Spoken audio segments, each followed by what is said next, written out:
நான் வர்றதானே நிகழ்ச்சி. நான் வரலைன்னா அந்த நிகழ்ச்சி இருக்குமா? இப்ப நான் வரலைன்னா அந்த கூட்டம் நடக்குமா? நான் வரலைன்னா அந்த நெரிசல் ஏற்படுமா? நான் வரலைன்னா அந்த மரணம் நிகழுமா? அப்ப என்னுடைய வருகையால நிகழ்ந்த மரணம் தான் அது. அப்படின்னா முதல் காரணம் யாரு? நீங்க தான் பதில் சொல்லுங்களேன். அக்கட்சியோட தலைவர் எந்த பொறுப்புமே ஏற்கலையே. நான் ஒரு காரணமாயிட்டேன், அதுக்காக வருந்துறேன். என் அன்பு மக்கள் என்னை மன்னிச்சு கொள்ளுங்க. இந்த மரணம் ரொம்ப வழிதோய்ந்ததா இருக்கு. இந்த சிறு குழந்தைகளுடைய மரணத்தெல்லாம் என்னால தாங்க முடியல. நான் அதுக்காக வருந்துறேன்.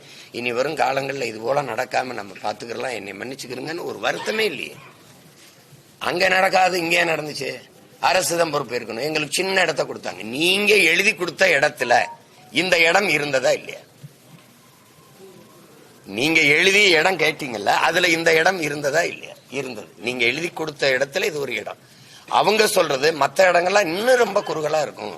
அங்க எரிபொருள் வங்கி இருந்துச்சு, ஒரு ஆற்று இது இருந்துச்சு, அது ரொம்ப பேராபத்தா ஆயிருங்கிறதுனாலதான் இதுல கொடுத்தோங்கிறாங்க.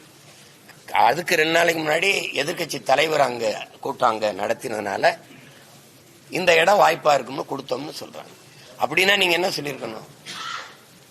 இந்த இடம் ரொம்ப சின்ன இடம், நான் வரமாட்டேன்னு சொல்லி மறுத்திருக்கணும். வந்த உடனே தம்பி பேசுறாரு, காவல்துறை அதிகாரிகளுக்கு நன்றி, அவங்க என்னை பத்திரமா இங்க கொண்டாந்து சேர்த்தாங்க அப்படின்னு.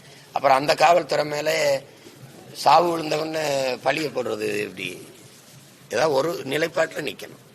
அப்ப இது என்னால நடந்தது அந்த சாவு, அதுக்கு பொறுப்பு நான் ஏற்று வருந்திரணும், அதோட முற்றாயிரும். அது இல்லாம நீங்க பொறுப்பேற்கணுங்கிறதும் அவங்க இவர் தான் காரணங்கிறதும் இதை கேட்கும்போது நமக்கு கடுமையான கோபமும் எரிச்சலும் வருது. ஏன்னா செத்து போயிருக்கிற வீட்டுல இந்த செய்தி போகும்போது இந்த சண்டையை பார்க்கும்போது எப்படி இருக்குன்னா, நாங்க பணத்தை கட்டி பிடிச்சி அழுதுகிட்டு இருக்கோம், நீங்க நீங்க நீங்க சண்டை கொடுக்குறீங்க என்ன அப்படி பட்டிமன்ற மாதிரி நடத்திட்டு இருக்காங்க.